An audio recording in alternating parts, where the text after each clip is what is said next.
Judges 1. After the death of Joshua, the Israelites asked the Lord, "Who will be the first to go up and fight for us against the Canaanites?" The Lord answered, "Judah is to go. I have given the land into their hands." Then the men of Judah said to the Simeons, their brothers, "Come up with us into the territory allotted to us to fight against the Canaanites. We in turn will go with you into yours." So the Simeons went with them. When Judah attacked, the Lord gave the Canaanites and Perizzites into their hands, and they struck down 10,000 men at Bezek. It was there that they found Adoni-Bezek and fought against him, putting to rout the Canaanites and Perizzites. Adoni-Bezek built. But they chased him and caught him and cut off his thumbs and big toes. Then Adoni-Bezek said, 70 kings with their thumbs and big toes cut off had picked up scrapes under my table. Now God has paid me back for what I did to them. Then brought him to Jerusalem, and he died there. The men of Judah attacked Jerusalem also and took it. They put the city to the sword and set it on fire. After that, the men of Judah went down to fight against the Canaanites living in the hill country, the Negev and the western foothills. They advanced against the Canaanites living in Hebron, formerly called Kiryat Arba, and defeated Shebra, Ahim, and Talmai. From there they advanced against the people living in Debir, formerly called Kirishim-Spirits, and Caleb said, "I will give my daughter Aksa in marriage to a man who attacks and captures Kirjath-Sepher." Othni, son of Kenaz, Caleb's younger brother, took it, so Caleb gave his daughter Akis to him in marriage. One day when she came to Othni, she urged him to ask her father for a field. When she got off her donkey, Caleb asked her, "What can I do for you?" She replied, "Do me a special favor. Since you have given me land in the Negev, give me also spring and water." So Caleb gave her the upper and the lower springs. The descendants of Moses' father-in-law, the Canaanites, went up from the city of Palms with the men of Judah to live among the people of the desert of Judah in the Negev near Arad. Then the men of Judah went with the Simeons, their brothers, and attacked the Canaanites living in Zarephath, and they totally destroyed the city. Therefore it was called Hormah. The men of Judah also took Gaza, Askelon, and Ekron, each city with its territory. The Lord was with the men of Judah. They took possession of the hill country, but they were unable to drive the people from the plains because they had iron chariots. As Moses had promised, Hebron was given to Caleb, who drove from the 3 sons of Anak. The Benjamites, however, failed to disclose the Jephthahs who were living in Jerusalem. To this day, the Jephthahs live there with the Benjamites. Now the house of Joseph attacked Bethel, and the Lord was with them. Then when they sent men to spy out Bethel, formerly called Luz, the spies saw a man coming out of the city, and they said to him, "Show us how to get into the city, and we will see that you are treated well." So he swallowed them and showed them, and they put the city and sword but spared the man and his whole family. He then went to the land of Hittites, where he built a city and called it Luz, which is its name to this day. But Manasseh did not drive out the people of Bethshan and Tanakh, or Dor, or Abim, and Megiddo, and their surrounding settlements, for the Canaanites were determined to live in that land. When Israel became strong, they pressed the Canaanites into forced labor, but never drove them out completely. Nor did Ephraim drive out the Canaanites living in Gezer, but the Canaanites continued to live there among them. Neither did Zebulun drive out the Canaanites living in Kitron, or Nahalol, who remained among them, but they did subject them to forced labor. Nor did Asher drive out those living in Akko, or Sidon, or Ahalab, or Akis and Helba, or Apkis and Rehob. And because of this, the people of Asher lived among the Canaanites, inhabitants of the land. Neither did Naphtali drive out those living in Bethlehem or Beth-Anath. But the Naphtali too lived among the Canaanites, inhabitants of the land. And those living in Bethlehem and Beth-Anath became forced laborers for them. The Amorites confined the Dennis and the hill country, not allowing them to come down into the plain, and the Amorites were determined also to hold out in Mount Heres, Asright, and Heres. But when the power of the house of Joseph increased, they too were pressed into forced labor.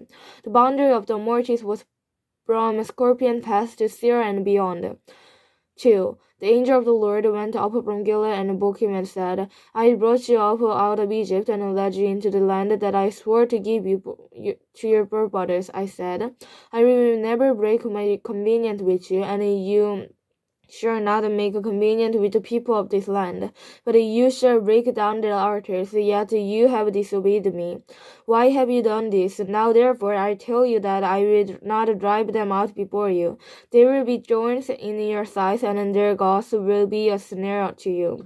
When the angel of the Lord had spoken these things to all the Israelites, the people wept aloud, and they called that place Bochim. There they offered sacrifices to the Lord. After Joshua had dismissed the Israelites, they went to take the possession of the land, each to his own inheritance.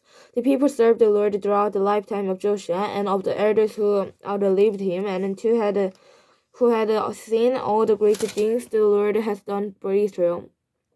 Joshua son of Nun, the servant of the Lord, died at the age of 110, and they buried him in the land of the inheritance, at Timothy Hearth in the hill country of Ephraim, north of the Mount Gashes.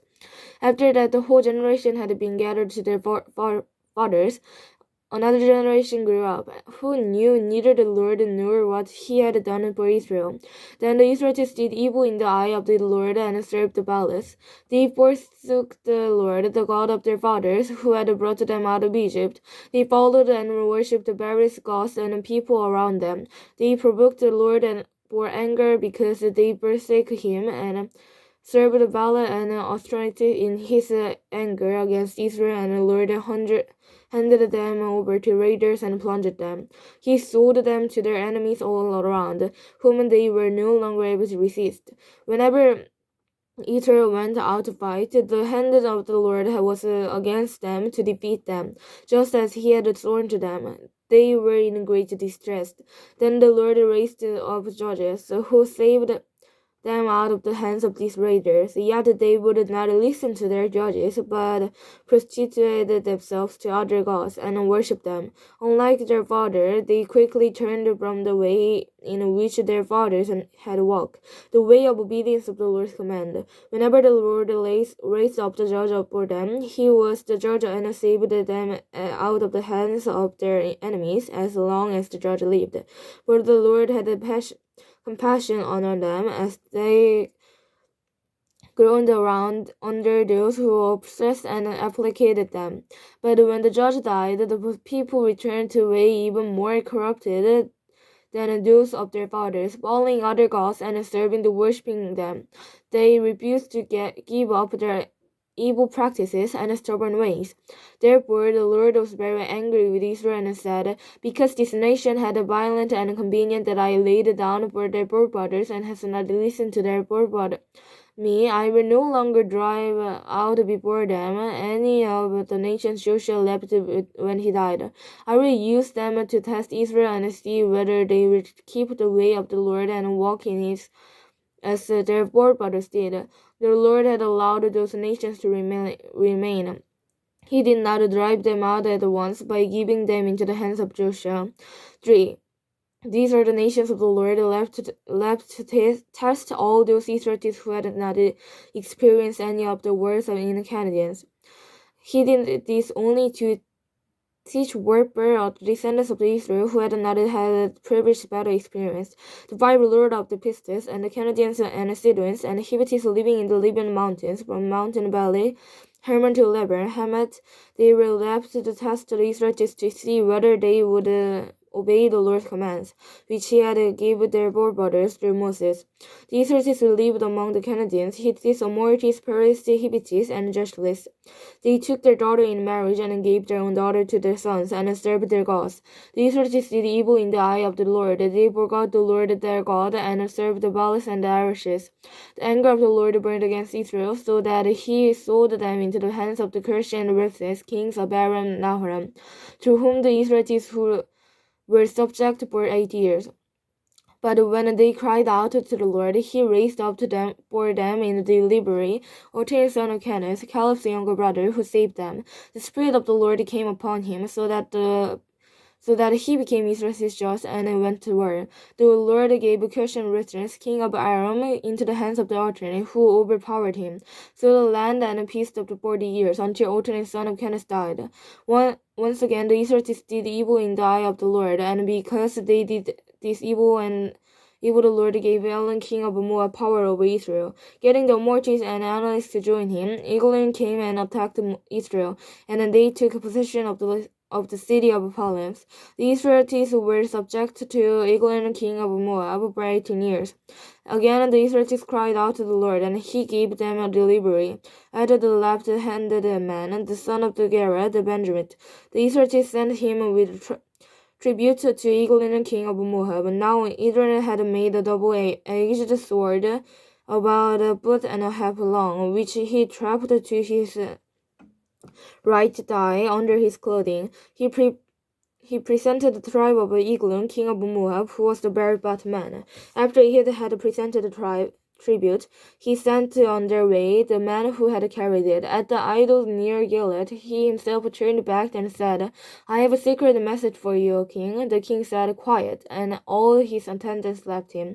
Ehud then approached him while he was sitting alone in the upper room of his summer palace and said, "I have a message from God for you." As the king rose from his seat, Ehud reached with his left hand, drew the sword from his right hand, and plunged it in the king's belly.